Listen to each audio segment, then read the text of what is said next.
Alors, prenons cette question. Il faut élever tous ses enfants de la même façon. Déjà, comme à chaque fois, on va essayer de comprendre un peu les mots qu'il y a dans cette phrase. Donc, il faut élever tous ses enfants de la même façon. Oui. Alors, est-ce que vous voyez dans cette phrase des choses qui vous perturbent? Moi, c'est marrant parce qu'en relisant tout à l'heure, je me suis aperçu d'une chose qui m'a un peu perturbé. C'est pour ça que je vous pose la question.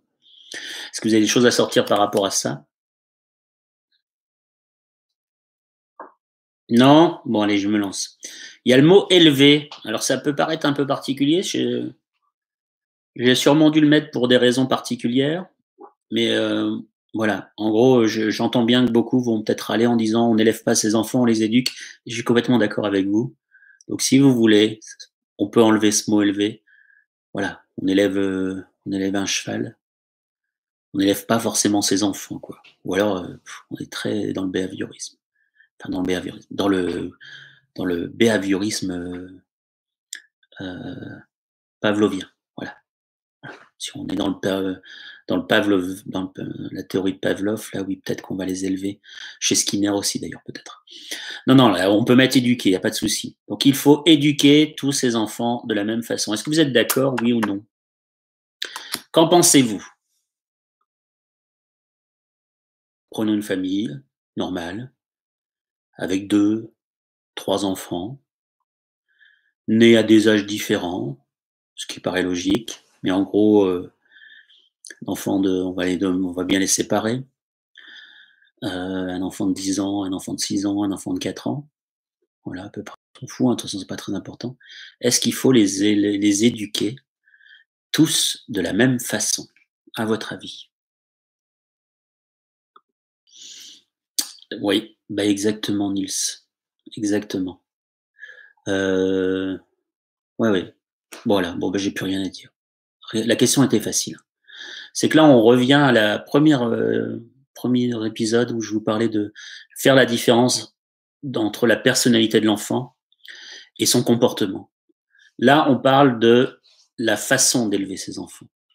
On parle pas des règles qu'on applique à ses enfants. Alors en effet, on peut appliquer les mêmes règles à tous ses enfants. Clair, on ne va pas tolérer que ses enfants disent des gros mots. On va vouloir que ses enfants, quand ils rentrent de la maison, disent bonjour. Voilà. Quand on arrive chez mamie, on dit bonjour. Ça, ce sont les règles qu'on met en place. Il n'empêche que vous n'avez pas à avoir les mêmes exigences en fonction de l'âge de l'enfant. Mais ça va beaucoup plus loin. C'est que vos enfants, admettons, voilà, prenons un cas particulier, un enfant donc peut être capable d'aller faire les courses tout seul ou d'aller à l'école tout seul à partir de, allez, on va vous dire, les parents ont tendance à dire à partir de la sixième. C'est ce que j'entends beaucoup. Non, non, avant la sixième, il faut que je conduise à l'école. Mais si on réfléchit bien, un enfant est capable d'aller faire les courses s'il n'y a pas trop de route à traverser dès ses 6, 7, 8 ans. Et on va dire 8 ans.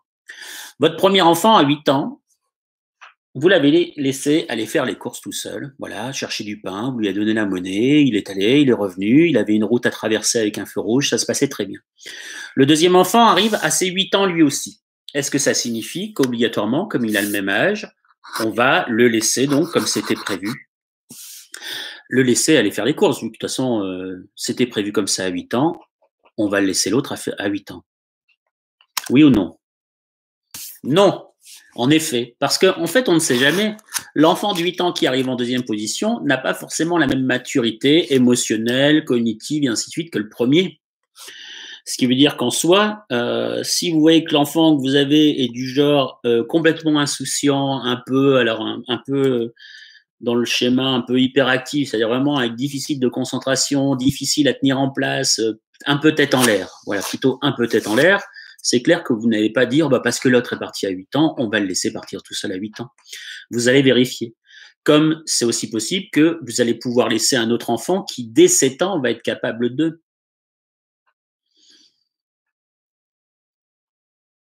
Exactement. Et surtout qu'ils, alors, surtout, la différence à même âge, ouais, ouais, ouais, c'est clair, on peut clairement constater la différence. Il faut que je répète parce que je me suis aperçu que les chats ne se remettaient pas sur les vidéos, donc je dois relire. C'est vrai qu'en comparant les enfants du même âge, on va constater des différences flagrantes dans la maturité. On va s'apercevoir que certains, et souvent d'ailleurs le grand frère, ça peut souvent c'est plutôt dans ce sens-là. On s'aperçoit souvent que le grand frère va montrer une, enfin c'est pas une logique, il n'y a rien de scientifique, mais moi des exemples que j'ai en tête, il y a pas mal d'enfants grands frères qui vont vraiment être très immatures et qui, à 10 ans, vont être encore incapables on va encore être incapable de leur laisser faire des choses tout seuls. Alors que le petit frère ou la petite sœur qui va débarquer derrière, à 8 ans, va, elle, être complètement capable d'eux. Ça, on peut le mettre en place sur toutes les autres choses de la vie. Parlons des jeux vidéo. Les jeux vidéo interdits ou non aux moins de 12 ans. Voilà. Je le conseille, si c'est interdit aux moins de 12 ans, on prend pas de risque, on lui fait pas jouer. Certains enfants, à 12 ans, vont être capables de jouer à un jeu. Par contre, il y en a certains qui, sur le plan de la maturité, vont être incapables de le faire. Et au contraire, là, on prendra le risque qu'ils vivent mal les choses, qu'ils soient un peu traumatisés, entre guillemets, parce que justement, la maturité n'est pas telle à pas la môme. Donc, on a déjà la réponse à notre question. Est-ce qu'il faut élever tous ces enfants de la même façon? La réponse est non. On ne doit pas les élever de la même façon. Déjà, pour une raison assez simple, qui est très facile, qui est de dire que si vous élevez vos enfants tous de la même façon, vous niez leur personnalité. En clair, ils ne deviennent pas individuellement différents les uns des autres. Ils sont tous les mêmes. Et ça, c'est pas une vérité. Quand vous avez 3 enfants, vous avez 3 enfants différents. Et d'ailleurs, chaque enfant, et c'est là où on va arriver à la suite du sujet, c'est que si vous ne le faites pas, on va arriver à un moment où c'est les enfants eux-mêmes qui vont décider d'être différents. C'est eux-mêmes. C'est-à-dire qu'à un moment, les enfants ne sont pas faits pour être les mêmes les uns des autres. On a beau avoir comme modèle son grand frère et se dire « Ah, j'aime bien mon grand frère » ou voilà. À un moment, on veut se différencier du grand frère. À un moment, on ne veut pas être pareil que lui. Et je ne parle pas, voilà. Et c'est le même cas pour pour les filles et les garçons. Vous allez vous dire, oh, mais c'est normal, on n'élève pas les filles et les garçons de la même manière. Mais on va beaucoup plus loin, c'est que les garçons entre eux sont élevés différemment. Parce que, moi je dis toujours, vaut mieux que ce soit le parent qui mette en avant les différences chez ses enfants, en mettant en avant des différences positives, qui va donc donner à l'enfant la possibilité de s'épanouir dans cette différence-là, que de se forcer à faire tout la même chose avec tout le monde, c'est pas très français, et qu'à la fin, l'enfant décide de se différencier pour des mauvaises raisons. Je prends l'exemple concret. Si à un moment, vous avez un enfant qui veut être différent de son grand frère, et que vous refusez absolument le fait de le voir, à un moment, il va se dire, ben, c'est bon, j'ai pas besoin de m'embêter, je veux être différent. Alors c'est inconscient, c'est pas forcément dit. Et donc je m'aperçois que mon frère, lui, est très calme, qui aime bien faire ses devoirs. Et ben pour montrer ma différence, et ben je vais peut-être être moins assidu à l'école. Surtout qu'en plus, là, ça me permet d'être vraiment bien différent de l'autre. C'est-à-dire qu'en fait là, on n'arrive pas dans un schéma normal. Là, on n'est pas dans l'enfant qui n'aime pas l'école. On est dans l'enfant qui ne va pas aimer l'école parce que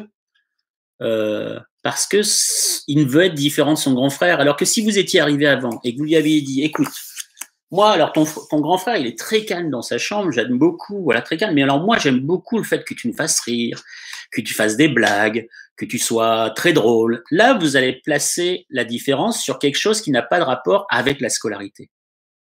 Surtout, alors là, je dis ça surtout aux parents parce qu'il y en a beaucoup, surtout les parents qui mettent énormément de pression sur la scolarité de leurs enfants. Il y en a. Moi, je consulte des enfants, beaucoup, qui ont des parents qui mettent beaucoup la pression sur la scolarité. Sûrement parce que si c'est un bon élève à l'école, ça veut dire que je suis un bon parent. Et c'est une grosse bêtise, parce qu'on ne peut pas quand même être responsable de tout ce que font nos enfants à l'école. Et donc, à un moment, dans ce cadre d'envie d'être différencié des autres, eh ben, l'enfant, il va se dire, voilà, je pense que ma mère, elle met beaucoup trop l'accent sur l'école. Moi, je veux me montrer différent. Je veux lui montrer que j'ai envie d'être différent. Eh ben, je vais taper là où ça fait mal. Et comme elle veut que je sois un bon élève, eh ben, je ne veux pas être un bon élève. Voilà. C'est aussi le même système de tout ce qui est envie d'exister. Voilà, les enfants qui ont des problématiques d'estime de soi et qui veulent exister un peu, quand le parent et qui veulent d'ailleurs aussi envoyer un message à leurs parents en disant "Oh, je suis là. Oh, tu m'écoutes." Eh ben, ces enfants-là, ils vont faire en sorte de taper là où le parent va être alerte, va s'alerter le plus vite possible. Et si c'est la scolarité, il va, entre guillemets, moi c'est comme ça que je l'entends, exprès foirer sa scolarité pour que le parent s'occupe de lui. Moi j'en vois beaucoup dans mes consultations, des enfants qui, sur le plan de la scolarité, ça diminue parce que les parents ne pensent qu'à ça. Et eux, ils veulent exister pour autre chose. Ils veulent pas. Voilà, je repense à la phrase que m'a notée hier dans le message et qui était très intéressante, qui résumait bien la vidéo d'hier. Dans le commentaire que j'ai eu, alors j'essaie de les retrouver, excusez-moi, hein, je fais ça en direct, avec un Wi-Fi qui est pas trop mauvais. Euh,